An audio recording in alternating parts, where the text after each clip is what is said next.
Oke, bismillahirrahmanirrahim. Assalamualaikum warahmatullahi wabarakatuh. Jadi, kembali lagi di Instagram Live bersama saya, Juan, mahasiswa Ilmu Komunikasi Universitas Al-Azhar Indonesia. Nah, tentunya pada kesempatan kali ini kita akan mewawancarai langsung nih salah satu ahli ibaratnya di bidangnya.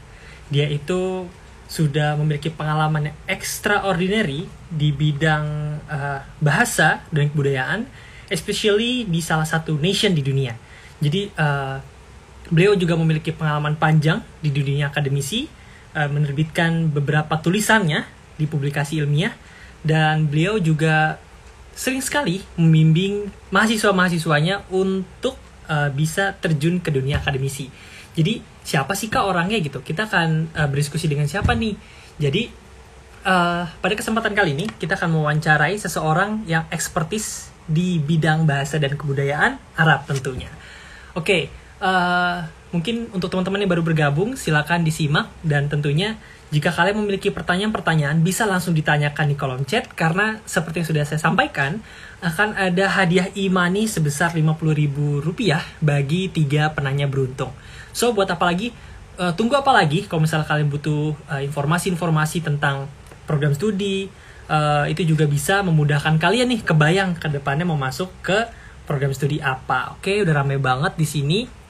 Ada beberapa interaktif juga, ada dari Billy. Assalamualaikum semua, waalaikumsalam. Jadi saat ini belum bergabung bersama kita orangnya. Jadi mungkin penasaran siapa sih orangnya?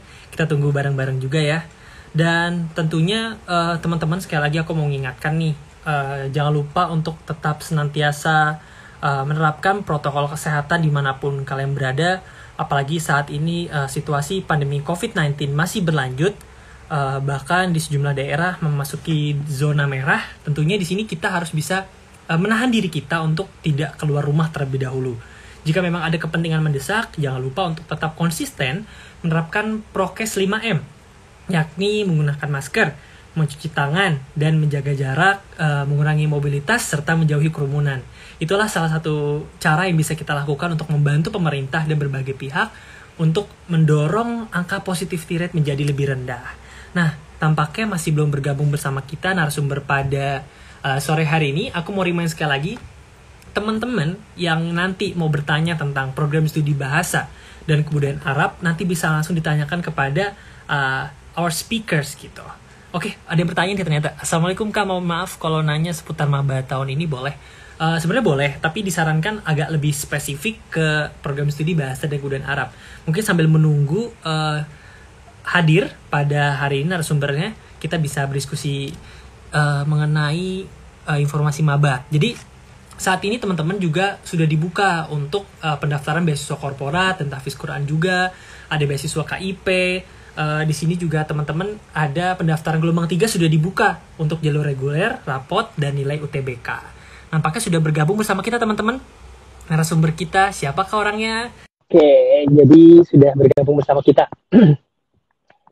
Halo teman-teman yang sudah bergabung, terima kasih. Jangan lupa bertanya, nanti penanya terbaik akan mendapatkan e-money. Nampaknya belum bergabung. Oke. Terus kira-kira syaratnya gampang nggak sih kak untuk syarat pendaftaran? Syarat pendaftaran itu gampang teman-teman. Kalian bisa akses di website penerimaan.uai.ac.id, atau kalian juga bisa mengakses di Instagram ini @daftarUAI. Itu suka banyak banget informasi-informasi yang disampaikan mengenai prodi, mengenai Al-Azhar, tentunya juga mengenai pendaftaran itu sendiri. Buat teman-teman di sini, Al-Azhar itu terbuka ya untuk siapa aja gitu. Kalian mau dari IPA, mau dari IPS, dari bahasa, atau kalian ibaratnya mau dari SMK gitu juga banyak kok teman-teman. Teman-teman SMK yang masuk ke UAI gitu. Jadi kita nggak menutup kemungkinan gitu. Terus kira-kira kak kalau misalnya di Al-Azhar itu pelajarannya seperti apa sih? Tentu pelajaran atau mata kuliah itu ditentukan dari masing-masing program studi. Nah, sudah bergabung bersama kita teman-teman narasumber kita yang kece banget, yang ahli di bidang bahasa dan kebudayaan Arab. Halo, assalamualaikum Ibu In. Waalaikumsalam Kak Juan. Selamat sore juga buat semua teman-teman yang hadir. Ibu, mungkin Ibu bisa, kalau boleh saya yang kenalkan Ibu ya ke teman-teman semua gitu. Ibu In siapa gitu. Jadi teman-teman semua Ibu Iin dengan nama lengkap Ibu Dr. Iin Suryaningsih, SSMA, selaku Ketua Program Studi Bahasa Kebudayaan Arab Universitas Al-Azhar Indonesia, Bu ya, bahasa dan kebudayaan ya Bu ya. Betul. Nah Bu, kita juga menginfokan ke teman-teman semua, pada kesempatan kali ini kita akan melakukan bedah program studi. Bedah program studi itu apa sih Kak? Jadi bedah program studi itu di mana kalian bisa mencari informasi seputar program studi yang kita wawancarai pada hari ini gitu. Nah, aku mau nge-remind sekali lagi Bu Yazin, sebelum kita lanjut ke pertanyaan dan diskusi kita yang interesting banget. Teman-teman sekali lagi, kalau misalnya teman-teman mempunyai pertanyaan, nanti akan bisa langsung menanyakan via chat, nanti akan mendapatkan e-money sebesar 50.000 untuk 3 penanya. Kapan lagi Bu ya dapat info gratis, menambah wawasan, dapat e-money. Lagi kondisi pandemi kan kadang kita suka merasa bosen gitu Bu ya terhadap interaksi sehari-hari. Gitu Bu ya. Ibu gimana kabarnya Bu? Alhamdulillah Kak Juan sehat. Semoga Kak Juan dan teman-teman semua juga sehat-sehat ya. Pasti Bu, apalagi kondisi saat ini pandemi COVID-19, kita harus bisa menjaga protokol kesehatan ya Bu. Iya betul Kak Juan. Dan tentunya kalau misalnya ada keperluan mendesak, kalau mau keluar jangan lupa untuk menerapkan prokes 5M. Menggunakan masker, mencuci tangan, menjaga jarak, mengurangi mobilitas dan menjauhi kerumunan. Oke, Bu, ini kayaknya tadi aku lihat di atas tuh chat interaksi sudah mulai luar biasa. Mungkin kita langsung aja berdiskusi tentang program studi Bu ya, boleh? Siap Kak Juan, silahkan. Sebenarnya ini pertanyaan pertama Bu ya. Sebenarnya saya ingin menanyakan Bu, mengapa di Universitas Al-Azhar Indonesia jurusan tentang Arab ini dinamakan bahasa dan kebudayaan Arab gitu? Karena biasanya dikenal tuh justru sastra Arab Bu. Banyak banget di kampus-kampus tuh majority yang saya lihat itu sastra Arab, bukan bahasa dan kebudayaan Arab. Nah itu ada perbedaannya Kak Bu atau gimana? Ya, makasih Kak Juan dan teman-teman semua. Betul Kak Juan, sebelumnya kami sebelum bernama Bahasa dan Kebudayaan Arab, itu memang bernama Sastra Arab Kak Juan, gitu.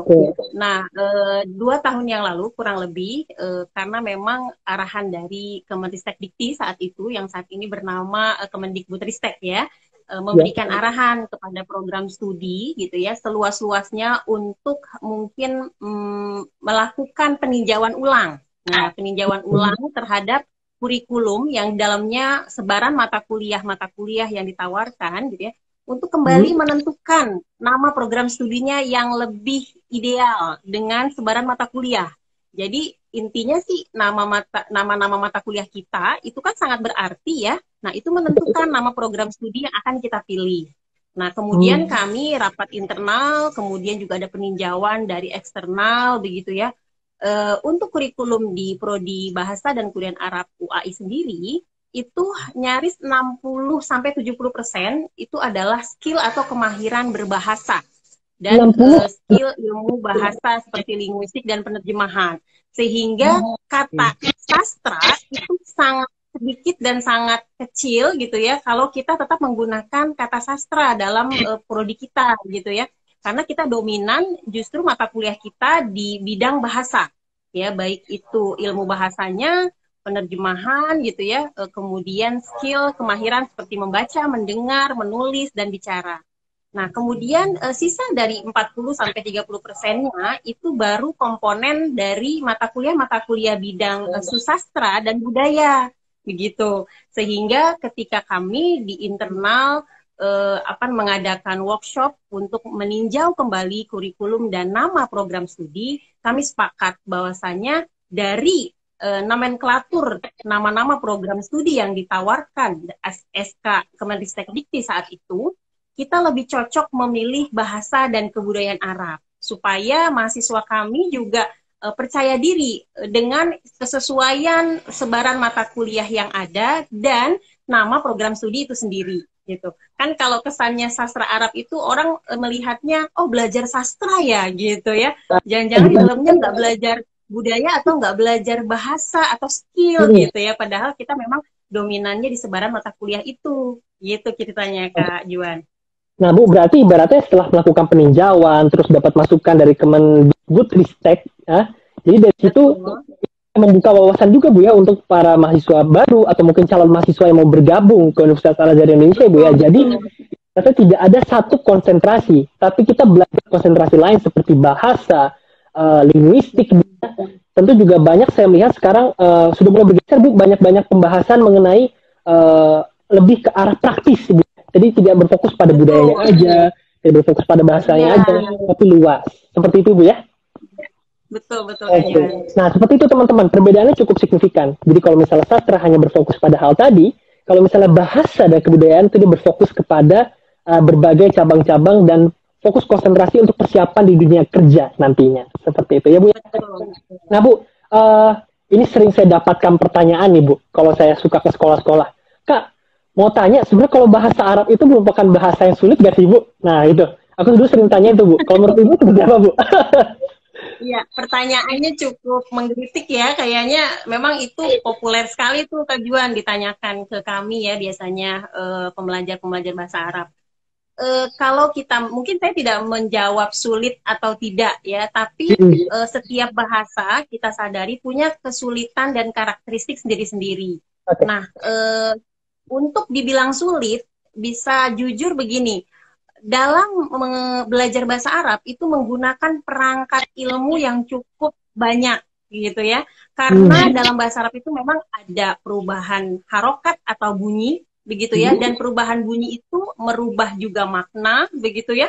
Dan perubahan kata dari satu kata ke kata yang lain juga merubah makna dan lain-lain, sehingga orang melihatnya perangkat ilmu bahasa Arab ini banyak banget. Kalau mau pinter bahasa Arab kayaknya harus belajarnya banyak gitu ya, tidak simple gitu ya. Nah, bisa sebagian orang masih benar mengatakan itu, tapi di sisi lain sekarang kan udah eranya serba digital, serba hal-hal yang tadinya mungkin sulit kita dapatkan sekarang mudah ya Kak Juan ya. Bisa belajar lewat streaming YouTube, bisa belajar jarak jauh dan lain-lain, sehingga banyak pengamat-pengamat atau pengajar bahasa Arab juga menemukan metode-metode belajar yang lebih mudah dan praktis untuk bahasa Arab ini. Jadi semangat sih menurut saya, kata sulit itu tergantung ya dari minat dan keinginan gitu ya. Dan semua bahasa balik lagi punya karakteristik sendiri-sendiri. Begitu Kak Juan. Betul, dan ini juga menjadi salah satu solusi ya Bu ya, bagi teman-teman kalau misalnya aduh mau masuk ke prodi Arab nih tapi gak bisa bahasa Arab. Zaman sekarang itu serba digital ya Bu ya. Digitalisasi sudah merebak seluruh Indonesia, bahkan di YouTube kalau kita mau searching belajar bahasa Arab basic gitu muncul Bu ya, mulai dari basicnya nyampe mulai atasnya ada Bu ya, seperti itu. Iya betul Kak Juan. Temen nih kalau misalnya butuh solusi tepat agar kita cepat lancar berbahasa Arab ya, selain kalau melihat di tayangan di YouTube, mungkin juga bisa membaca-baca berita-berita lalu ditranslate ya Bu ya, atau misalnya mendengarkan film, menonton film, mendengarkan lagu Arab nanti bisa coba ditranslate, itu mungkin bisa menjadi salah satu cara ya Bu ya untuk bisa belajar bahasa Arab ya Bu ya. Oke, next Bu, kalau tadi kan lebih ke bahasanya ya Bu ya. Sekarang saya ingin bertanya ke mahasiswanya karena saya juga mahasiswa. Juga mau bertanya nih Bu, biasanya keseharian mahasiswa di program studi bahasa dan kebudayaan Arab itu ngapain aja sih Bu? Selain mungkin dia mengkaji budaya, memahami bahasa-bahasa Arab, apalagi yang bahasa Arab ada bahasa fushah dan bahasa apa Bu? Satu lagi Bu, Amiyah Ibu ya? Kalau nggak salah ya?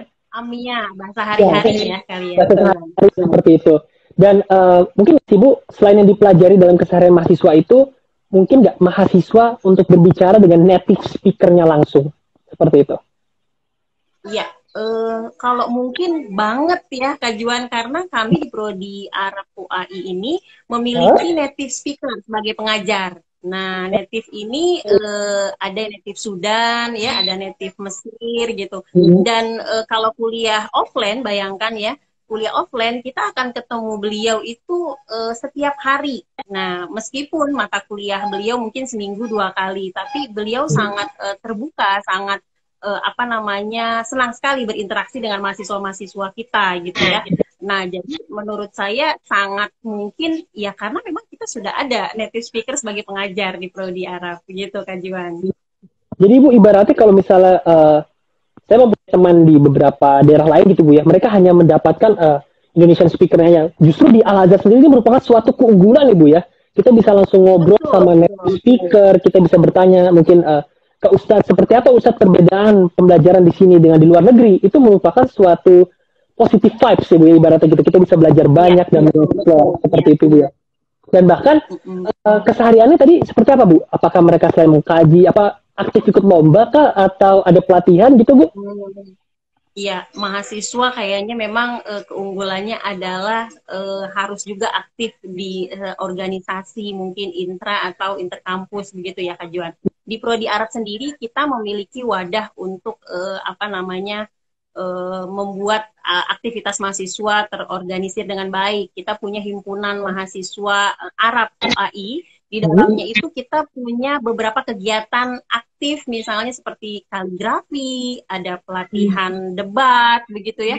Kemudian mulai pelatihan-pelatihan baca berita Arab, begitu. Nah, ini semua ujung-ujungnya tentu aktivitas ini adalah mengikuti lomba atau ajang kompetisi baik di internal atau eksternal UAI, begitu.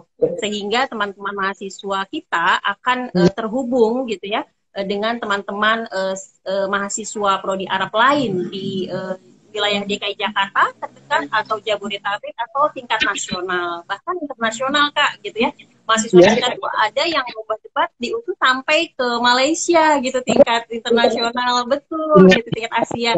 Jadi itu sebetulnya cikal bakalnya dari rumah kecil kita yang bernama Himasa itu, gitu ya. Satu organisasi kecil di Prodi Arab, gitu, Kak Juan. Bu, saya juga sering mendengar kabar dari rekan-rekan saya di program studi bahasa kebudayaan Arab itu, kalau misalnya mereka aktif ya, Bu, bahkan sebulan sekali pasti ada aja jual, Bu ya. Betul benar Kak Juan.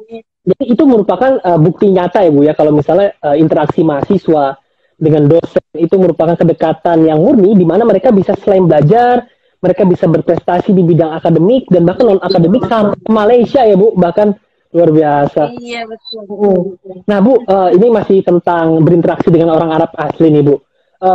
Kalau misalnya dalam sistem pengajaran sehari-hari, kegiatan KBM biasanya dosen-dosen baik itu Indonesian speaker atau native speaker itu mereka mengajar dalam bahasa apa, Bu? Bahasa Indonesia kah, atau bahasa Arab, atau bahasa Inggris, atau justru di mix? Ya, makasih Kak Juan. Kita untuk menambah mutu gitu ya, menambah dan meningkatkan mutu di program studi bahasa dan kebudayaan Arab, pengantar kita itu ada yang memang full berbahasa Indonesia. Jadi beragam ya Kak Juan, ada yang berbahasa Arab, terutama yang diampu oleh native begitu.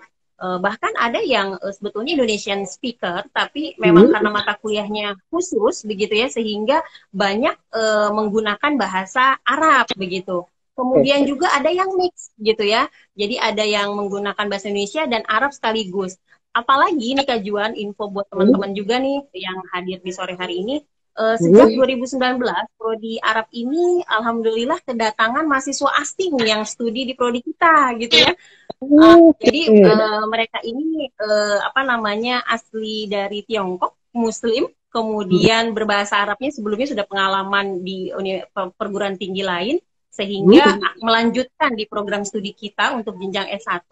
Dan otomatis ini merubah atau meningkatkan upaya kita sebagai dosen dan mahasiswa, juga lingkungan sekitar keluarga besar Prodi Arab, untuk membudayakan berbahasa Arab, baik itu di pembelajaran KBM, atau kalau kita kuliah offline itu berarti kita keseharian bertemu itu bersapa itu dengan menggunakan bahasa Arab, Kak Juan, gitu ya, supaya mereka juga merasa nyaman. Dan buat kita Indonesian speakernya atau student dari orang Indonesia yang bertutur Indonesia itu membiasakan diri untuk, kita kan prodi bahasa asing ya gitu ya, masa sih fasihnya berbahasa Indonesia, sekali-kali kita harus berani untuk punya satu kondisi atau satu situasi yang dimana prodi kita juga menonjol dengan bahasa asing itu, yaitu berbahasa Arab gitu Kak Juan.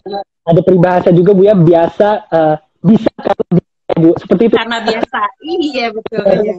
Betul teman-teman yang hadir pada sore hari ini, karena ibaratnya kita bisa belajar banyak, apalagi ada native speaker, terus juga dengan sesama mahasiswa, apalagi ibaratnya ada mahasiswa lain nih dari luar negeri, bahkan belajar di universitas luar negeri gitu. Itu merupakan suatu positivity lagi, di mana kita bisa belajar banyak, kita bisa dapat pengalaman dari mereka langsung. Seperti itu Bu ya. Oke, Bu, ini semakin menarik. Sebelum kita lanjut ke pertanyaan berikutnya, saya mau ngingetin dulu Bu, untuk teman-teman yang hadir pada sore hari ini, sekali lagi saya ingatkan akan ada hadiah imani sebesar 50.000 bagi 3 penanya beruntung. Jadi Kalau kalian mau menanya nih, kan aku lihat dari tadi ramai banget nih, kalau misalnya ada penanya terbaik, dan penanya betul kalian akan mendapatkan e-money sebesar Rp50.000. Tuh, cakep banget, dapat info, dapat pesan, dapat e-money lagi Bu. Ini saya nonton. Betul, kenalan sama Kak Juan itu lebih penting. Betul, Bu. Betul. Nah, Bu, selanjutnya tadi saya sempat melihat beberapa pertanyaan di atas nih, Bu. Sebenarnya kalau saat kita mau masuk ke jurusan bahasa dan kebudayaan Arab itu, kita harus punya basic bahasa Arab dulu nggak sih, Bu? Atau harus ada kursus dulu nggak? Karena pertanyaan ini, selain saya dapatkan dari FIG, itu kalau saya ke sekolah-sekolah, Bu, saat sebelum pandemi, itu suka banget, Bu, banyak yang nanya, Kak, aku mau masuk nih ke bahasa kebudayaan Arab di UAI. Harus ada basicnya dulu nggak sih? Gitu. Nah, kira-kira dari Ibu seperti apa, Bu? Apakah memang wajib ada basic atau ikut kursus sebelum masuk atau enggak? Silakan, Bu. Oke, pertanyaan cerdas ya buat teman-teman. Iya, memang itu satu kekhawatiran tersendiri ketika ada calon mahasiswa yang memang akan masuk ke dunia perguruan tinggi ini, ketika memilih jurusan atau program studi bahasa asing itu pasti bertanyanya seperti itu ya, Kak Jon ya. Untuk program studi bahasa dan kebudayaan Arab, kami pastikan tidak wajib memiliki latar belakang bahasa Arab atau tidak wajib kursus dulu bahasa Arab. Arti tidak wajib di sini artinya kami memberikan kurikulum dan mata kuliah dari dasar, Kak Juan, sehingga teman-teman dari semua latar belakang itu bisa sangat nyaman beradaptasi di lingkungan kami. Belum lagi misalnya ketika native speaker bergabung, native speaker itu justru sengaja akan ditempatkan di semester 2. Jadi semester 2 itu sudah bergabung dengan native. Dan native kita itu sangat sabar, sangat telaten gitu ya, mendengarkan, mengajak teman-teman mahasiswa itu biar bicara, biar antusias untuk beradaptasi dengan kondisi. Jadi sama sekali native speaker ini tidak akan mengeluarkan bahasa Indonesia sepatah kata pun, meskipun beliau mungkin bisa ya untuk tertatih-tatih berbahasa Indonesia, tapi sangat antusias mengajak mahasiswa yang baru semester 2 untuk bisa lancar berbahasa Arab gitu ya. Susah nggak bahasa tadi rumusnya kayak Kak Juan bilang, alih-alih karena bisa itu karena biasa gitu ya. Jangan bilang salah dulu kalau ngomong, justru dengan salah nanti ada perbaikan ya. Ngomong itu paham-paham saja, nanti masalah salah paham belakangan gitu ya.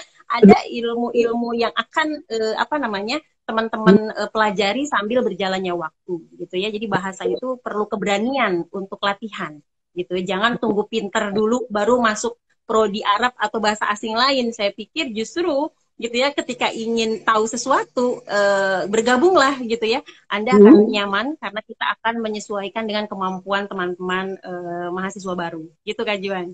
Oke Bu, terima kasih, itu sangat menjawab Ibu. Jadi gitu teman-teman, nggak perlu takut dan ibaratnya kalian nggak perlu ada basic kewajiban gitu, nggak perlu wajib atau nggak perlu fardu gitu. Jadi ibaratnya kalian masuk aja ke Al-Azhar karena nanti akan disesuaikan, apalagi di prodi bahasa kebudayaan Arab itu dengan ada Indonesian speaker, native speaker. Bahkan tadi Bu In sampaikan langsung, Bu In dari Kaprodi menyampaikan langsung loh, ini titah dari bahasa Arab satu ibaratnya menyampaikan itu akan disesuaikan dengan mahasiswanya yang baru masuk. Jadi perlu takut, kalian belajar bareng. Kali aku juga punya teman di bahasa kebudayaan Arab tuh, mereka interaktif sekali.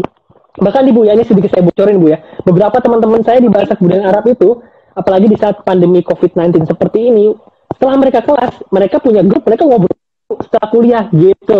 Jadi ngebantu kalau temennya ada kurang paham gitu, karena ibaratnya nggak semua orang mempunyai pemahaman yang sama gitu. Mereka saling nge-backup gitu teman-teman. Jadi nggak perlu takut. Selain dosennya oke, kurikulumnya juga menyesuaikan, teman-temannya siap untuk membantu kayak gitu. Nah terus Bu, benar banget. Udah jelas banget Ibu ya tentang masuknya, terus bahasanya. Nah sekarang Bu, saya mau nanya ke depannya, prospek di bahasa dan kebudayaan Arab itu seperti apa Bu? Karena jujur aja stigma di masyarakat kadang-kadang tuh menyatakan bahwa aduh dari sastra bahasa kebudayaan mau ngapain ya gitu. Mungkin bisa membantu meluruskan stigma yang beredar di masyarakat saat ini gitu, kayak prospek kerjanya seperti apa, peluang kerja di masa depan itu gimana. Mungkin Ibu bisa bantu jelaskan.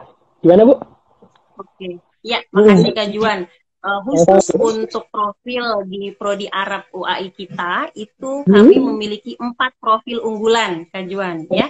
4 profil unggulan ini tentu kami setting sesuai dengan kebutuhan materi atau mata kuliah yang dipelajari selama perkuliahan, begitu. Yang pertama adalah pengalih bahasa. Pengalih bahasa kita tahu baik secara lisan atau tulisan yang akhirnya dibutuhkan di dunia kerja sebagai interpreter atau translator, gitu ya. Kemudian yang kedua, profil kedua unggulan kita adalah pendamping bahasa. Namanya, pendamping bahasa ini adalah bagaimana nanti alumni Prodi Arab UAI itu dapat bergabung pada perkantoran atau administrasi yang membutuhkan kecakapan berbahasa Arab, baik tulis dan lisan juga. Gitu ya, kita tahu di dunia kerja mungkin di desnya Kemenpar gitu ya, pariwisata, kemudian di Kemendikbud dan lain-lain, itu ada memang des-des yang membutuhkan administrator yang piawai, misalnya mengetik Arab atau mungkin menerjemahkan Arab dan lain-lain. Nah, itu kita sebut sebagai profil pendamping bahasa. Oke, kemudian profil ketiga adalah edu trainer. Edu trainer ini kita bisa bilang bahwa ada 2 hal yang muncul dari profil edu trainer adalah pengajar bahasa Arab, biasanya guru, dosen, dan lain-lain gitu ya. Dan yang kedua dari edu trainer itu akan muncul profil pengusaha pendidikan bahasa Arab. Nah, nggak aneh ya kalau kita, mungkin Kak Juan sendiri pernah dengar ada itu ya, punya lembaga kursus. Nah, alumni kita sudah juga banyak yang bikin startup lembaga kursus ya, gitu ya. Lembaga kursus bahasa Arab tentunya. Di dalamnya tidak hanya mengajarkan kursus secara lisan dan tulisan, tapi juga ada melakukan misalnya inovasi menerjemahkan dokumen-dokumen resmi yang bekerja sama dengan Kemenlu dan Kemenham, gitu ya. Nah, itu ada di payung besarnya Edu Trainer. Kemudian yang keempat adalah yang ini jelas mungkin sedikit banyaknya sama dengan profil pada umumnya strata 1, yaitu peneliti atau asisten peneliti, begitu ya. Jadi ketika teoritis yang diajarkan di mata kuliah yang sangat banyak dan padat gitu ya di sepanjang strata 1, tentu ada juga kelompok mahasiswa yang sangat nyaman dan antusias untuk menjadi peneliti, gitu ya. Jadi fokus meneliti satu kajian mungkin di bidang bahasa, di bidang penerjemahan, di bidang sastra dan budaya, kemudian bergabung di lembaga-lembaga penelitian baik itu internal, eksternal atau nasional atau internasional. Kita tahu kita di Indonesia juga punya LIPI dan lain-lain misalnya. Gitu kira-kira Kak Juan. Jadi 4 profil unggulan ini yang mungkin teman-teman di luar sana harus tahu gitu ya. Tidak selalu dan selamanya jurusan bahasa asing itu selalu jadi guru bahasa gitu ya. Kalau memang peminatannya tidak di pengajar bahasa gitu ya, bisa melihat minat-minat yang lain dan mata kuliahnya itu sudah ada yang mensupportnya. Ya, jadi dia akan dapat mata kuliah yang mensupport profil-profil yang tadi saya sebutkan Kak Juan. Gitu kira-kira Kak Juan. Berarti itu sangat menepis Bu ya stigma di masyarakat kalau misalnya lulusan dari sastra dan bahasa kemudian Arab tuh sedikit peluangnya, bahwa ya Ibu sebutkan tadi itu merupakan bukti nyata teman-teman semua. Jadi sangat luas, banyak, dan bahkan aku sering banget ngelihat beberapa kayak news anchor dia merupakan lulusan dari sastra. Dia banyak juga orang-orang yang bahkan menjadi seorang komunikasi massa gitu Bu ya, berbicara depan orang, public speaking, dan bahkan pada saat kemarin pada tahun 2019 kalau nggak salah ada salah satu mahasiswa angkatan 2018 yang dia itu menjadi interpreter duta besar Bu kalau nggak salah di acara itu. Iya betul Kak Juan, betul banget. Jadi kan tuh banyak banget teman-teman peluang acara-acara, apalagi banyak sekali kegiatan dari pemerintah Indonesia dengan pemerintah di Arab Saudi, pemerintah dengan Sudan, UEA, itu banyak banget teman-teman kegiatan pemerintah dengan hubungan di luar negeri. Dan oleh karena itulah peluang dari bahasa kemudian Arab ini sangat luas, apalagi ibaratnya ini bisa menjadi kesempatan kita nanti setelah lulus dari bahasa dan kemudian Arab di UAI untuk masuk ke prospek-prospek kerja itu Bu ya. Dan banyak perusahaan dari luar negeri yang sudah mulai buka di Indonesia, perusahaan-perusahaan Arab itu kesempatan nih, betul Bu? Iya betul. Benar. Dan itu bisa berinteraksi. Selalu kajian studi Islam saja gitu ya, terbuka sekali untuk dunia bisnis, politik gitu ya, pers, jurnalistik, dan kita mungkin bicara tentang mata kuliah profesional kerja. Nah itu yang akan mendukung profil ini Kak Juan. Oke, nah Bu, ini masih seputar prospek kerja ya Bu. Dari 4 profil yang Ibu sudah sampaikan tadi, kebanyakan lulusan program studi di bahasa dan kebudayaan Arab itu Bu, kerjanya di mana Bu? Seperti itu. Ya, kalau kita melihat sebaran alumni Prodi Arab ya hingga terbaru ini sebetulnya nyaris merata ya Kak Juan ya, beda-beda tipis gitu. Karena mereka mulai misalnya dari pengalih bahasa. Kita sudah punya beberapa pengalih bahasa alumni kita, kemudian Hmm. ada juga yang pendamping bahasa yang masuk ke perkantoran. Misalnya ada yang di Kemenlu, ada yang diplomat, misalnya ada yang lain-lain gitu di Kemendikbud gitu ya. Nah, Hmm. itu membuktikan bahwa profil kita sebetulnya sangat apa namanya, sangat prospek gitu ya untuk kebutuhan di dunia kerja dan di perkantoran. Kemudian yang edu trainer ini juga tidak bisa dibilang sedikit karena sebagai pengajar atau sebagai pengusaha yang berbasis bahasa Arab itu juga sekarang sedang banyak dibutuhkan di apa namanya di masyarakat begitu dari hal yang sangat sederhana misalnya mengajar di satu sekolah atau di satu lembaga, di tempat kursus, atau mungkin yang bersangkutan menjadi satu pengusaha gitu ya, pengusaha di bidang bahasa ya, seperti tadi saya sampaikan, wirausaha bahasa, membuat travel, membuat apa namanya startup kursus bahasa Arab dan lain-lain. Nah, itu juga kita sudah punya alumni beberapa titik yang fokus di bidang itu begitu sekarang dunia kerjanya. Termasuk peneliti dan asisten peneliti. Mungkin peneliti dan asisten peneliti ini banyak ditempuh oleh teman-teman lulusan S1 dari Prodi Arab kita yang concern langsung menuju S2 atau pasca sarjana, baik di Lanjut dalam Bu. atau di luar negeri.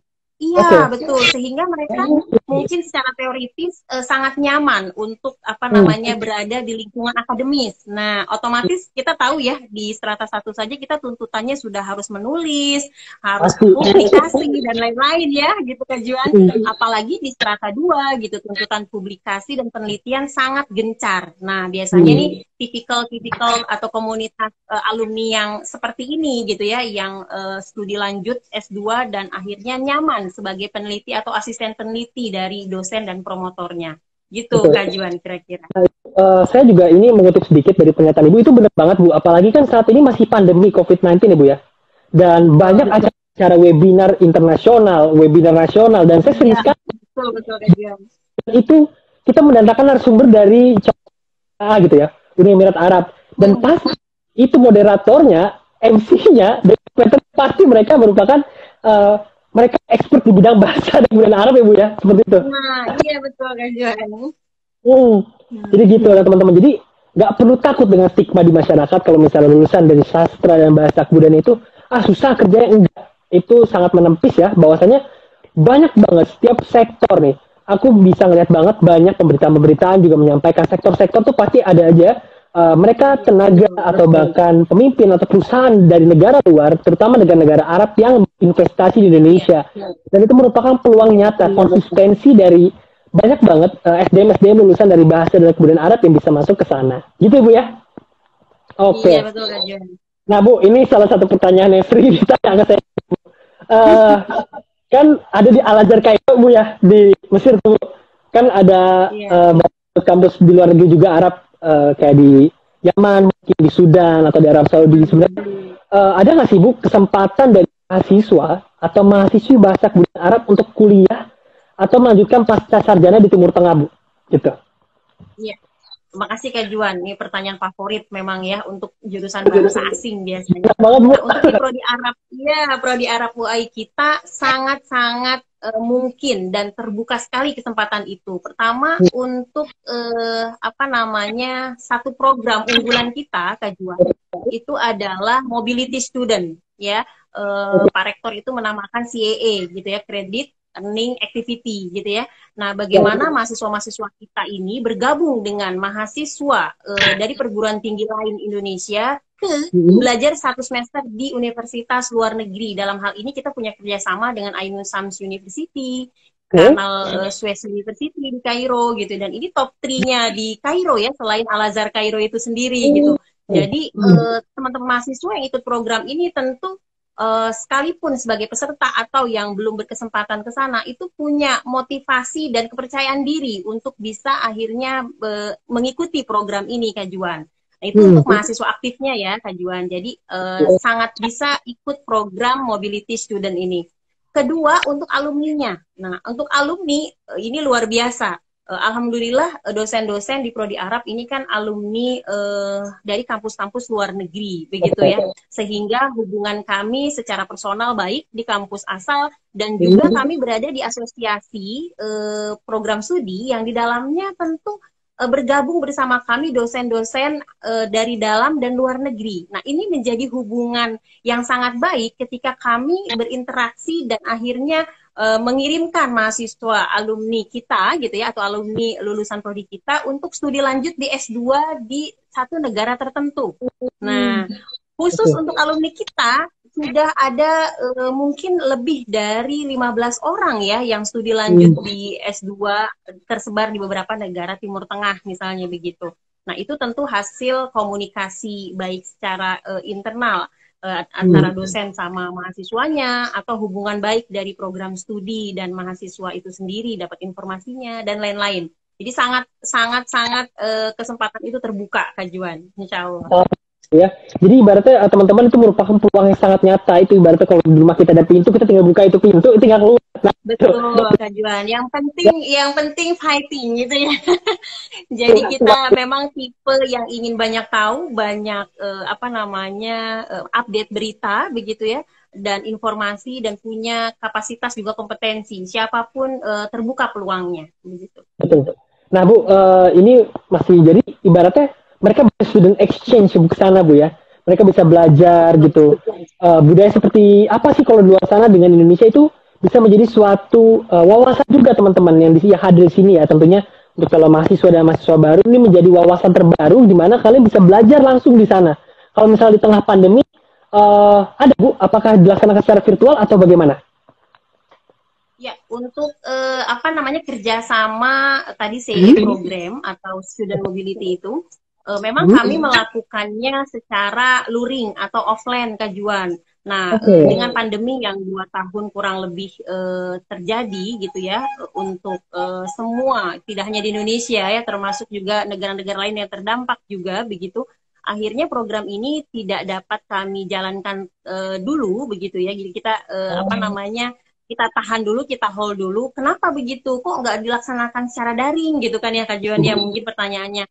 Karena ternyata antusias mahasiswa, kemudian yang terlibat juga mungkin wali dan orang tua mahasiswa yang mendorong anak-anaknya untuk ikut program ini gitu ya, itu merasa lebih nyaman, lebih antusias ketika programnya itu datang langsung ke negara tujuan. Kenapa juga ya begitu? Karena kalau daring, kita mungkin hanya mendapatkan secara verbal, bagaimana kita bertemu tatap maya dengan native speaker dan lain-lain. Dan padahal itu sudah terjadi di kuliah daring kita biasanya gitu kan, sehari-hari gitu ya. Yang tidak didapat apa sih, Kak Juan dan teman-teman? Yang tidak didapat itu biasanya feel atau culture studies-nya. Nah, culture studies ini betul ya.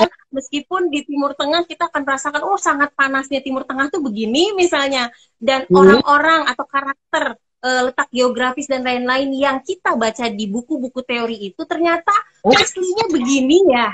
Taunya padang pasir tuh mungkin hanya di YouTube, tapi aslinya, nah gitu. Jadi feel itu. Betul, yang nggak dapet kalau kita daring. Nah, ternyata tantangan sekaligus ini menjadi satu kelebihan tersendiri. Kenapa para orang tua yang akhirnya mensupport anaknya ikut program ini tuh kayaknya udah kita menunggu offline aja gitu ya. Karena antusiasnya ingin merasakan situasi, kondisi, pengalaman belajar di negara tujuan, Kak Juan. Mudah-mudahan setelah pandemi berakhir kita seperti biasa ya, memberikan kesempatan lagi kepada mahasiswa kita untuk belajar 1 semester di sana, gitu Kak Juan. Berarti dapat disimpulkan bahwa pertukaran pelajar itu bisa ke sana ya, ke negara-negara di Arab, di Mesir, program kerjasama, networking, bahkan selain dosen-dosen, Bu, saya dapat info juga dari kakak-kakak tingkat di bahasa kemudian Arab yang sudah lanjut gitu pasca sarjana di sana, mereka bisa menawarkan lagi ke adik-adik tingkatnya, Bu ya, ayo mau ikut nggak gitu. Iya betul banget Kak Juan. Itu peluang nyata. Jadi itu namanya sunatan hasanatan. Jadi hal-hal baik itu biasanya berimbas ke selanjutnya dan selanjutnya, begitu ya Kak Juan?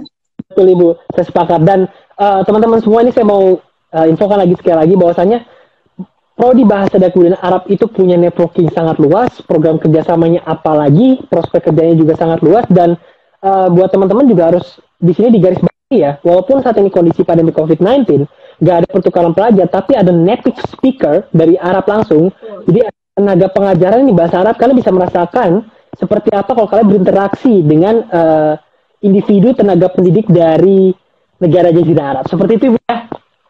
Oke. Iya, Aku baca Bu dari tadi di pertanyaan tuh nanya, Kak keunggulannya apa sih keunggulannya? Nah ini Bu, keunggulan di bahasa kebudayaan Arab dibanding kampus lain tuh apa sih Bu? Mungkin bisa dijelaskan ke kami semua. Iya, kalau ngomong keunggulan, sebetulnya tadi beberapa poin sudah secara acak ya kita bicarakan tuh Kak Juan. Satu, kita punya kerjasama yang relatif itu berjalan sangat baik, termasuk tadi mobility student itu.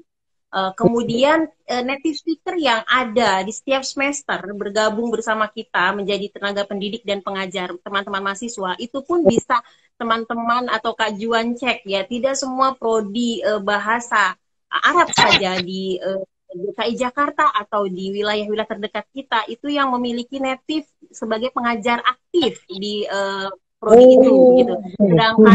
Sedangkan UAI ya ternyata mampu begitu ya menghadirkan native sebagai pengajar dan sebagai pendidik mendampingi mahasiswa di tiap semesternya gitu. Nah itu yang kami pikir menjadi satu nilai tambah. Jadi teman-teman yang masuk di prodi Arab UAI itu perlu tahu ini yang membuat pengalaman belajar teman-teman itu berbeda dengan prodi Arab di luar sana begitu ya. Karena kita akan terbiasa gitu ya dengan native speaker di Indonesia itu sendiri, kalaupun kita belum berkesempatan untuk studi lanjut atau untuk ikut student mobility ke negara Timur Tengah misalnya, gitu Kak Juan. Itu yang paling mendasar kira-kira. Termasuk di dalamnya kita punya mata kuliah yang kita sebut sebagai mata kuliah profesional kerja, ya. Ada bahasa Arab ekonomi dan bisnis. Ada mata kuliah bahasa Arab pers dan jurnalistik. Ada bahasa Arab diplomasi. Iya, Kak Juan. Kemudian ada bahasa Arab kolokial, yaitu belajar bahasa Arab Amiyah, Mesir atau Saudi, misalnya begitu. Iya, betul. Nah, ini semua teman-teman lagi-lagi boleh cek karena kan sebagai siswa yang akan menuju mungkin mencari informasi perguruan tinggi, tentu sekarang kan sudah sangat cerdas ya adik-adik kita nih Kak Juan memilih dan memilah gitu ya. Mata kuliah ini ditemukan juga nggak sih di prodi Arab lainnya gitu ya. Dan kita memang memilih mata kuliah profesional kerja ini itu bukan semata-mata karena iseng dalam tanda kutip gitu ya, tapi karena hasil penelitian, hasil peninjauan ke dunia kerja, Kak Juan. Jadi dunia kerja itu kan sharing kan, membutuhkan sebetulnya tenaga yang aktif di bidang bahasa Arab, tapi pers dan jurnalistik dan lain-lain, sehingga kita perlu juga nih sebagai prodi yang berinteraksi dengan dunia kerja atau industri. Perlu juga mempertimbangkan kebutuhan mereka begitu. Akhirnya kita ramu dalam satu kurikulum dan terbentuklah kumpulan mata kuliah bahasa Arab profesional kerja itu, Kak Juan. Nah Bu, berarti saya simpulkan lagi Bu ya, saya kemas. Jadi ini kembali kita lagi nih Bu, berarti lulusan bahasa dan kebudayaan Arab teman-teman yang hadir di sini ya, aku tegaskan sekali lagi bahwa kalian berarti bisa masuk ke sektor ekonomi, bisa masuk ke sektor komunikasi, sektor hubungan internasional, karena kalian belajar itu. Saya belajar ekonomi bisnis, kalian belajar diplomasi, dan ini berarti membuktikan kalian bisa masuk ke Kementerian Luar Negeri gitu Bu ya, istilahnya Bu ya, masuk ke Kementerian Luar Negeri bisa, masuk ke media massa apalagi, karena kalian belajar. Kalau kalian mau masuk ke sektor-sektor esensial seperti perbankan tuh juga bisa Bu, karena sudah belajar ekonomi tadi, gitu Bu ya. Betul. Nah, teman-teman, ini aku juga mau spill sedikit keunggulan dari program studi bahasa kebudayaan Arab. Di sini kita program studi bahasa kebudayaan Arab akreditasi sudah A ya Bu. Sudah A. Banget kalau kalian mau masuk ke pemerintahan, masuk ke sebagai PNS gitu ya, itu sudah bisa banget tuh, cocok itu udah baratnya kalau sudah A. Nah, terus dan percaya diri ya Kak Juan. Pasti Bu, percaya diri. Dan teman-teman aku sendiri merupakan angkatan 2018 teman-teman. teman-teman aku di bahasa Kebudayaan Arab itu udah mulai nyusun skripsi, yang berarti lulusnya bisa cepet aku gitu. Betul, Jadi itu karena settingan kita itu kurikulumnya semester 7 sudah bisa selesai, Kak Juan. oke, 3,5 bisa Bu ya? Iya, 3,5 tahun itu sudah disetting bisa lulus jadi sarjana. Nah itu merupakan salah satu keunggulan besar teman-teman, di mana teman-teman bisa belajar, juga teman-teman bisa lulus cepat, bisa masuk ke dunia kerja, apalagi sudah disiapkan di program studi bahasa dan kebudayaan Arab seperti itu Ibu ya. Betul, Kak Juan. Ini dari tadi saya lihat pertanyaannya ramai banget Bu, ini seru banget. Kita langsung ke sesi pertanyaan dari audiens Bu ya, teman-teman yang hadir pada hari ini Bu ya. Boleh. Langsung pertanyaan pertama nih Bu, dari @billyonea. Kak, aktivitas atau organisasi apa yang mendukung di program studi Arab ini, khususnya di kampus UAI? Jadi mungkin kayak Himasa tadi Bu, mungkin bisa dijelaskan sekali lagi kepada teman-teman yang hadir gitu. Aktivitasnya Bu, silakan. Ya, baik. Terima kasih Kak Juan dan tadi para peserta yang bertanya. Aktivitasnya itu dihimpun dalam satu himpunan yang namanya Himasa, gitu ya. Himasa ini keluarga kecil, gitu ya, organisasi mahasiswa Prodi Arab UAI. Nah, apa aja sih yang disediakan di Himasa itu, gitu ya? Ada pelatihan kaligrafi, ada pelatihan baca berita Arab, ada pelatihan debat, gitu ya, debat bahasa Arab. Kemudian ada misalnya pelatihan musikalisasi bahasa Arab gitu ya. Jadi ada tari bahasa Arab. Jadi tari Arab ini mungkin kita tahu ya terkait sama sejarah dan budaya gitu ya. Dan banyak sekali ini dijadikan satu hal yang sangat menarik. Tidak selalu dan tidak melulu belajar prodi Arab itu fokus yang sifatnya formal dan istilahnya ya, belajar, tapi kayak masuk ke yang sedikit hiburan gitu ya, itu juga kita menyediakan wadahnya gitu ya. Kemudian ada fotografi dan banyak lagi. Nah, teman-teman yang bergabung di Himasa dan siapapun sebagai mahasiswa aktif prodi Arab yang akhirnya menggunakan fasilitas yang ada di Himasa ini sebagai satu hal yang mereka bisa pupuk sejak dini, sejak mahasiswa baru untuk menemukan bakat dan minat. Kadang-kadang kan mahasiswa baru ini bingung mau ikut apa ya, saya itu sebetulnya spesialisnya bisanya apa gitu ya. Kemudian jangan-jangan saya nggak bisa apa-apa. Padahal kalau kita bergabung sama teman-teman, kita akan terasa sendiri, akan kelihatan bakat minat kita itu ada di mana gitu. Iya. Nah, lain lagi, misalnya kakak tingkat ini aktif nih, biasanya ngajakin adik-adik tingkatnya itu ikut lomba Kak Juan, gitu ya. Jadi tidak sekedar latihan terus gitu ya. Misalnya kaligrafi, latihan terus. Tapi dari latihan ini, kita kan ingin tahu nih, sejauh mana kita mengevaluasi diri kita, gitu ya. Nah, betul. Akhirnya mau nggak mau kita kompetisi. Nah, dengan kompetisi itu kan melahirkan mungkin kepercayaan diri dan baru sadar, oh iya, saya punya skill ini ternyata, gitu ya. Gitu kira-kira Kak Juan. Kalau lebih jelasnya kayaknya medsos Himasa itu nanti bisa join ya teman-teman siswa supaya lihat aktivitas mahasiswa prodi Arab ini ngapain aja sih mereka gitu ya. Lalu kita update gitu ya, informasi dan agendanya. Oke, siap Bu, terima kasih atas jawabannya. Semoga itu bisa menjawab untuk Billionia ya atas pertanyaan mengenai aktivitas dan organisasi. Nah Bu, saya ini dari tadi ada yang konsisten nanya Bu, dari @Jen Abijel. Dia ingin bertanya Bu, apakah prodi bahasa Arab boleh diikuti oleh mereka yang non-muslim, dan apakah ada buku rekomendasi buku bacaan untuk mereka yang mau memulai kuliah di prodi bahasa Arab ini Bu? Seperti itu. Silakan Bu. Ya. Tadi terkait apakah di prodi bahasa Arab UAI ini harus muslim begitu ya Kak Juan, gitu ya? Jadi oleh yang non muslim apa enggak gitu, mirip seperti itu. Ya, secara umum tidak hanya prodi Arab ya, UAI sendiri membuka peluang sebesar-besarnya gitu ya, menerima dari muslim atau non muslim. Kita tahu semua ya, Kak Juan mungkin tahu itu gitu ya. Kemudian bahasa Arab atau semua hal terkait bahasa Arab itu sejatinya bisa kita tempatkan sebagai bahasa asing teman-teman, bukan hanya bahasa yang menunjukkan satu agama tertentu seperti Islam gitu. Jadi kita memang harus membuka wacana berpikir kita gitu ya, agar kita lebih terbuka menerima bahasa asing. Kita tahu loh bahasa Arab kan sejajar dengan bahasa-bahasa asing lain di PBB misalnya ya, misalnya top 5 atau berapa begitu, yang itu semua dibutuhkan tidak hanya dengan pendekatan agama gitu. Jadi sehingga antipati kita melihat bahwa saya kan muslim, saya tidak perlu belajar bahasa Arab misalnya dan lain-lain. Padahal tadi mata kuliah kita itu tidak ke arah studi Islam saja dibutuhkannya, tapi ke arah dunia kerja. Nah, dunia kerja tidak melihat iya betul, bahasanya itu tidak selalu identik dengan agama.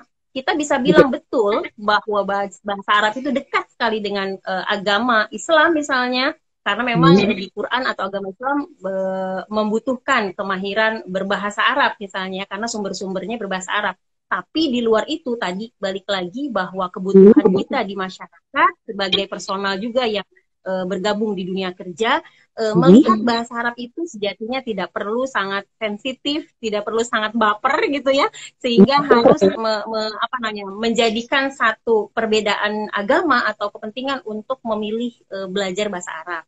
Itu pertama. Kemudian yang kedua tadi apa ya, Juan? Maaf saya lupa jadinya. Nah, Bu, apakah ada buku rekomendasi bacaan bagi mereka yang mau memulai kuliah di program studi bahasa dan kemudian Arab, Bu? Itu benar banget, Bu, karena suka ada yang nanya, itu apa ya gitu. Gitu, Bu. Iya, kalau buku acuan, buku yang direkomendasikan tentu setiap orang akan cocok-cocokan gitu ya, bisa dibilang ya Kak Juan ya. Tapi kami menggunakan satu buku andalan untuk skill 4 pertama yang dasar. Misalnya kan skill baca, skill menulis, skill bicara gitu ya.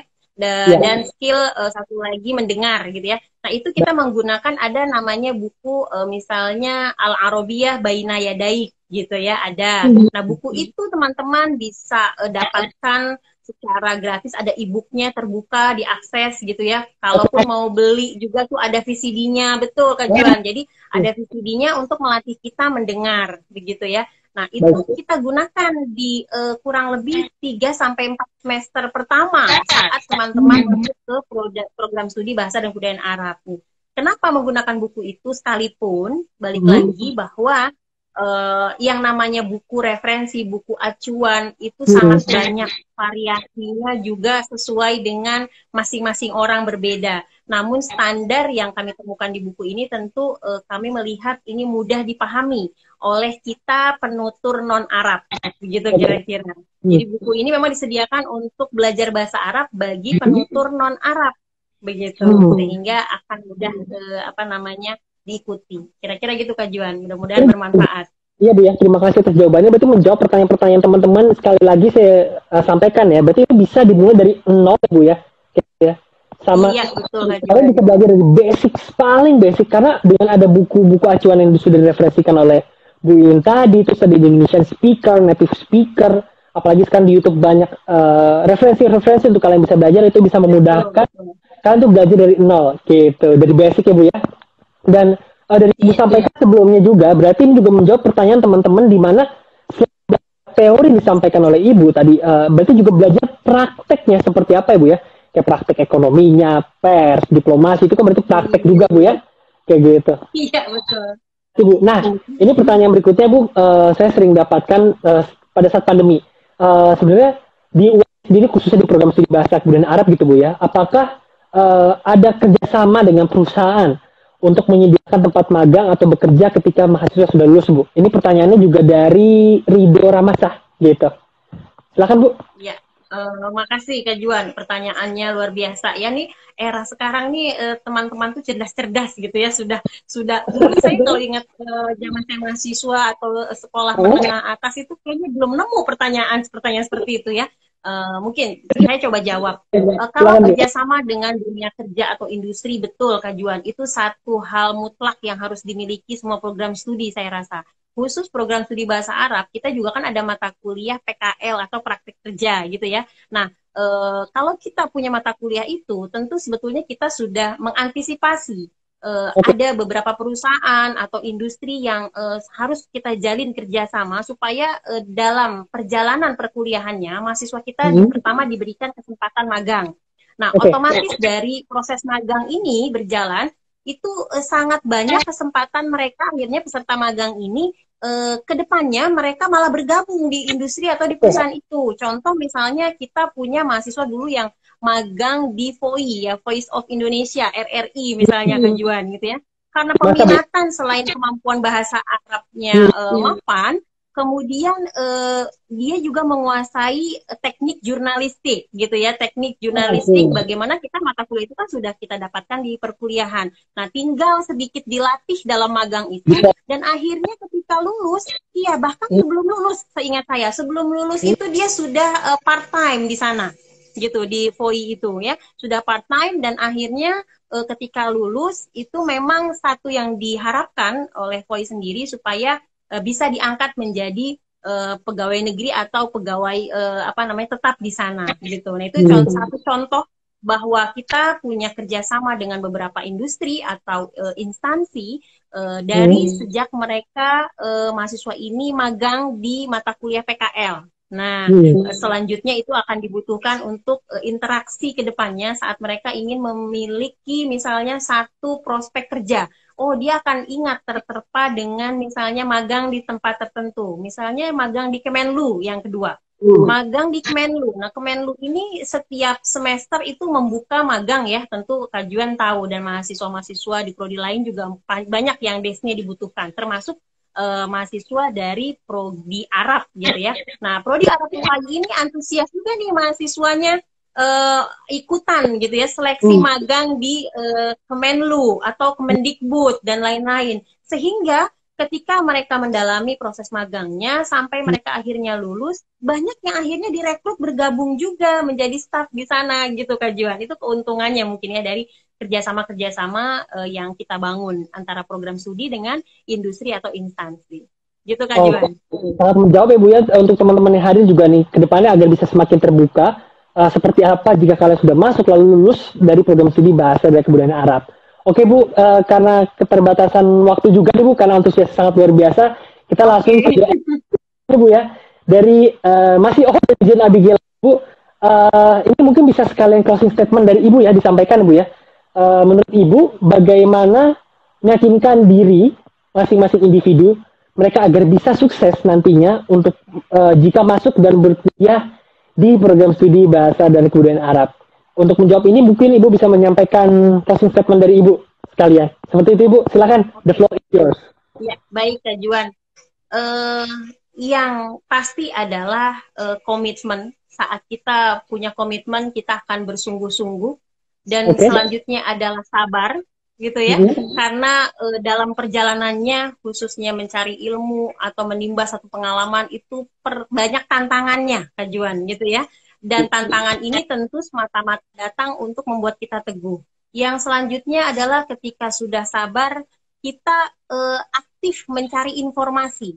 Ya, aktif mencari informasi untuk mungkin keberlangsungan prospek kerja yang ingin kita raih begitu. Nah, tanpa satu keaktifan mencari informasi, kita tentu tidak akan mendapatkan apa yang kita cari begitu. Nah, selanjutnya terakhir adalah niat yang sesuatu yang diperoleh juga nantinya baik. Terima kasih Kak Juan, itu saja. Oke, baik Ibu Iin, terima kasih banyak atas memberikan materi. Sama-sama Kak Juan. Sangat insightful dan sangat menarik Bu untuk dibahas. Ini menjadi mengedukasi juga teman-teman yang hadir pada sore hari ini. Semoga juga bisa menambah wawasan ya Bu ya bagi teman-teman yang hadir. Dan tentunya di sini Bu, sebelum kita akhiri, saya menyampaikan sedikit Bu bahwasanya untuk pemenang IG ini tadi Bu, IG Live penanya beruntung ya. Jadi akan ada penanya beruntung Bu. Pertama pemenangnya adalah @Billy_Yonea yang tadi bertanya. Oke, selamat. Sama, kemudian yang kedua untuk @Jen Abigail sebagai penanya kedua. Itu penanya beruntung Bu, alhamdulillah. Terus ketiga, ya, alhamdulillah. juga bagus. Sekali lagi terima kasih kepada ketiga penanya beruntung tadi. Diharapkan untuk bisa DM ke Instagram Daftar UAI dengan mencantumkan nama, asal sekolah atau instansi, dan nomor untuk OVO atau GoPay kalian. Itu, nah keren banget Ibu ya. Dapat informasi juga, terus dapat betul Kak Juan. Bu Iin, Sekali lagi saya ucapkan terima kasih banyak atas waktu yang telah diberikan Ibu. Mohon maaf Iya, apabila sama-sama banget Kak Juan. Terima kekurangan. kasih juga. Sebenarnya saya juga mau ngasih sedikit info closing statement lagi Ibu dari saya kalau kali ini. Saya mau Siap, info, siap, siap. Silakan Kak Juan. iya Bu ya, izin bahwasanya ada info terbaru pendaftaran beasiswa korporat dan tahfiz Quran dengan potongan hingga 100% dan beasiswa KIP kuliah dibuka sampai tanggal 9 Agustus 2021.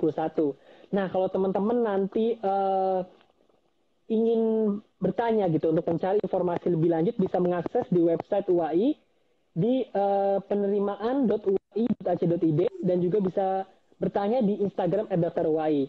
Dan pendaftaran gelombang 3 juga sudah dibuka teman-teman semua dan